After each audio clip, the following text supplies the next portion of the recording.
Oi, desculpe a distração. É que eu estava examinando essa peça aqui e estava reparando. É uma peça simples, mas a gente não se deve enganar. Se um desenhista quiser representar uma peça como essa aqui, como ele faria? Você sabe? Olhe bem. Você reparou que essa peça tem uma face oblíqua em relação à outra? Existem peças como essa aqui que têm uma ou mais faces oblíquas entre si. Veja esses desenhos. São todos de peças como essa que eu tenho aqui comigo. Se você quiser representar numa projeção ortográfica as vistas de uma peça com uma face oblíqua, como você faria? Não se assuste, porque é este o tema da nossa teleaula de hoje. Na teleaula de hoje, você vai aprender como utilizar vistas auxiliares para representar peças com uma ou mais faces oblíquas em relação aos planos de projeção. Deve ser o Caio. Ele falou que ia passar aqui para tirar umas dúvidas. Espere um pouquinho. E não saiam daí, porque a teleaula de hoje está apenas começando.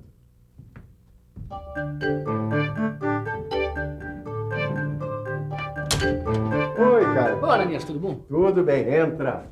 E aí? O que é que manda? Eu tô com um probleminha, Ananias. Eu tava fazendo um desenho das vistas ortográficas de uma peça que tem uma face oblíqua. Como essa aqui? Como essa aqui mesmo. Então deixa eu adivinhar. Os elementos dessa face oblíqua ficaram deformados ou superpostos. E você achou que ficou tudo muito confuso, não é? Isso é que dá conversar com quem entende? É isso mesmo, Ananias. Olha só. Dá só uma olhada. Esse é o desenho da peça em perspectiva e as projeções nos planos. Olha os elementos dessas faces oblíquas aqui. Eles aparecem deformados e superpostos, como você disse. E aqui nas vistas ortográficas dá para ver melhor. Principalmente aqui na vista superior e também na lateral esquerda, essa deformação aparece bem. O furo passante e a parte arredondada aparecem deformados. E além de deformados, aparecem superpostos também. E essa deformação e a superposição dificultam a leitura e a interpretação do desenho. E não tem um jeito da representação ficar mais clara? É claro que tem. Para tudo sempre existe uma solução. É só usar a cabeça. Mas antes vamos analisar esta peça aqui. Você deve estar lembrado que as faces oblíquas não são representadas em verdadeira grandeza nas vistas ortográficas normais. Mas em desenho técnico, o modelo deve ser representado em posição que permita analisar todas as suas faces com os seus elementos, ou a maioria deles, em verdadeira grandeza em pelo menos uma das vistas ortográficas. É por isso que as peças com elementos oblíquos devem ser representadas de uma maneira especial. Veja só. Imagine que esse pedaço de madeira é o plano de projeção lateral. Essa parte oblíqua dessa peça vai ser representada nessa parte com deformação. Como é que eu poderia evitar essa deformação? É muito simples. Para que as partes e elementos oblíquos da peça possam ser representados sem deformação, temos que imaginar um plano de projeção paralelo à face oblíqua. Agora sim, a projeção da face oblíqua no plano inclinado aparece representada sem deformação, em verdadeira grandeza. E esse plano inclinado, paralelo à face oblíqua, é chamado de plano de projeção auxiliar. Plano de projeção auxiliar? Então esse é o segredo para representar a projeção da face oblíqua em verdadeira grandeza? Isso mesmo. Esse plano de projeção auxiliar permite que as partes e os elementos oblíquos da peça, como o furo, por exemplo, sejam representados sem aquela deformação. E com isso, o desenho vai ficar mais preciso. Então esse plano de projeção auxiliar ficaria no lugar de algum outro plano, é isso? No caso desse desenho, ele substituiria o plano de projeção lateral. Veja. No desenho técnico, nós temos o plano de projeção vertical, o plano de projeção horizontal e o plano de projeção lateral, que nesse caso aqui não foi utilizado, usando em seu lugar o plano de projeção auxiliar, pois no plano auxiliar a face oblíqua vai estar representada em verdadeira grandeza.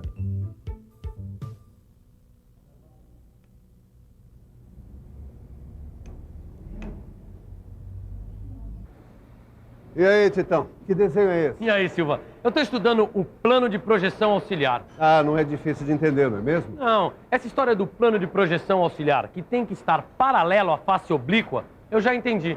Dá uma olhada aqui, ó. Existe o plano vertical, o plano lateral e o plano auxiliar, que mostra a face oblíqua em verdadeira grandeza. Eu tô certo? Certíssimo. Esse menino vai longe, hein? Bom, Mas tem uma coisa que eu não compreendi, Silva. Como é que eu faço a projeção ortográfica do plano de projeção auxiliar? Boa pergunta. Para representar a projeção ortográfica, é preciso imaginar o rebatimento dos planos de projeção, entendeu? Rebatimento dos planos de projeção? Como é que é isso mesmo? Rebatimento dos planos de projeção. Você deve estar lembrado que em desenho técnico, os planos de projeção devem ser sempre imaginados rebatidos. Assim como os outros planos, também o plano de projeção auxiliar deve ser imaginado rebatido. Dá só uma olhada nessas projeções de uma figura com uma face oblíqua nos planos vertical, horizontal e auxiliar. Repare bem no desenho. Notou que a projeção da vista lateral foi omitida? Nós temos as projeções no plano horizontal, no plano vertical e no plano auxiliar. Isso ocorreu porque a face lateral da peça fica melhor representada em verdadeira grandeza no plano de projeção auxiliar. Agora vamos ver como se faz a representação das vistas ortográficas dessa peça em desenho técnico. Para isso é necessário imaginar o rebatimento dos planos de projeção. O modo de rebater os planos é semelhante ao que você estudou nas aulas de projeção ortográfica. O plano de projeção vertical fica fixo. O plano horizontal gira para baixo. E o plano de projeção auxiliar, no caso deste desenho, gira para a direita. Assim, através do rebatimento dos planos de projeção, ficam definidas as posições das vistas no desenho técnico. Os nomes das vistas permanecem os mesmos. A única diferença é que a face projetada no plano de projeção auxiliar dá origem à vista auxiliar. E neste exemplo, a vista auxiliar está representada no lugar da vista lateral, que foi omitida. A vista frontal e a vista superior permanecem. Além disso, é bom lembrar que, em desenho técnico, os contornos dos planos não são representados e não aparecem os nomes das vistas. Assim, as vistas ficam rebatidas sem os contornos dos planos de projeção e sem os nomes das vistas. Você notou que o furo e a parte arredondada aparecem sem deformação na vista auxiliar? Isto porque, nesta vista, esses elementos estão representados em verdadeira grandeza. Veja uma outra coisa. Na vista superior e na vista auxiliar aparece a linha de ruptura. Esta linha é utilizada para indicar que a parte deformada não precisou ser representada nessas vistas. Bom, da mesma forma que tem a vista frontal, a vista superior e a vista lateral, a vista do plano de projeção auxiliar é a vista auxiliar. Simples, não é? Então eu quero ver se você entendeu mesmo. Dá uma olhada aqui nesse desenho. Ó. Olha aqui, presta bastante atenção. Quais as vistas representadas nesse desenho técnico e qual foi a vista substituída pela vista auxiliar? Vamos pensar um pouco? Vamos pensar um pouco. Vamos ver. Bom, a primeira pergunta não é tão difícil assim. Quais as vistas representadas nesse desenho? Bem, eu tenho a vista frontal, a vista lateral esquerda. Ah, e a vista auxiliar. Então é isso. A segunda pergunta, qual a vista substituída pela vista auxiliar, já está respondida. É a vista superior, claro. É isso mesmo. E essas são as vistas ortográficas. Dá só uma olhada. A vista lateral esquerda e a vista auxiliar aparecem representadas interrompidas pela linha de ruptura. Mas isso não prejudica a interpretação do desenho, porque as partes suprimidas não apresentam informações relevantes para a execução da peça. Puxa, quanto mais a gente treina, mais fica afiado para interpretar um desenho técnico. Legal, Ananias. Hoje eu aprendi um montão de coisas sobre desenho técnico. Pera aí um pouquinho que ainda tem uma coisa nessa história de vista auxiliar que você não sabe. Ó, tá aqui. Dá só uma olhada. Dá uma olhada nessa peça. Ih, olha só. Essa peça aqui tem duas faces oblíquas. Como é que faz? Ah, a gente vai precisar de um outro plano de projeção auxiliar, não é isso? Isso mesmo, eu gostei de ver. Você pega as coisas depressinha. É o mesmo raciocínio. Numa projeção normal, tanto a vista superior quanto a vista lateral esquerda apareceriam deformadas Então, para representar as faces oblíquas em sua verdadeira grandeza, nós vamos precisar de 2 planos de projeção auxiliares, cada um paralelo a cada uma das faces oblíquas. Entendeu? Entendi. Teoricamente.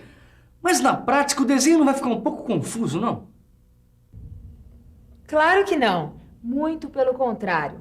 Miguel, mostra como ficaria um desenho com 2 planos de projeção auxiliares. Então vamos lá. Olha aqui, ó. Plano de projeção horizontal, plano de projeção vertical. E aqui os 2 planos auxiliares, um chamado alfa e o outro beta. Agora vamos analisar bem as projeções das faces oblíquas nos 2 planos auxiliares. No plano alfa está representada a projeção da face oblíqua A. E no plano beta está representada a projeção da outra face oblíqua, B. Veja que o plano alfa foi rebatido para que você possa enxergar a projeção da face oblíqua A. E agora preste atenção em como fica a representação em perspectiva das vistas ortográficas da peça. Olha só, no desenho técnico, todas as vistas são mostradas numa mesma superfície plana e são identificadas pelas posições que ocupam.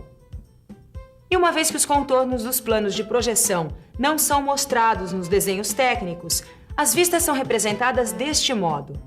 Neste desenho estão representadas a vista frontal, a vista superior e 2 vistas auxiliares.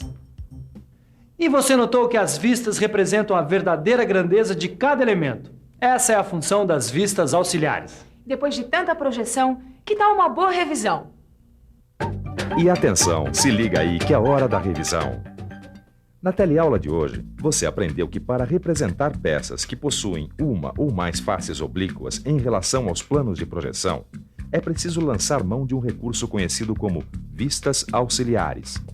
Viu que as partes e elementos oblíquos da peça são representados sem deformação, imaginando-se um plano de projeção paralelo à face oblíqua, que se chama plano de projeção auxiliar. E aprendeu como representar a projeção ortográfica de elementos oblíquos em verdadeira grandeza, e como fazer o rebatimento do plano de projeção auxiliar, obtendo assim a vista auxiliar. Finalmente, viu como imaginar planos de projeção auxiliares para representar peças com 2 faces oblíquas. Hoje você viu a importância das vistas auxiliares no desenho técnico mecânico. E saber só não basta, tem que praticar. É isso mesmo. E isso é fácil, é só fazer os exercícios que acompanham o seu livro. E lembre-se sempre, quanto mais você pratica, mais ágil fica para interpretar desenhos técnicos mecânicos. Boa sorte! E até a próxima.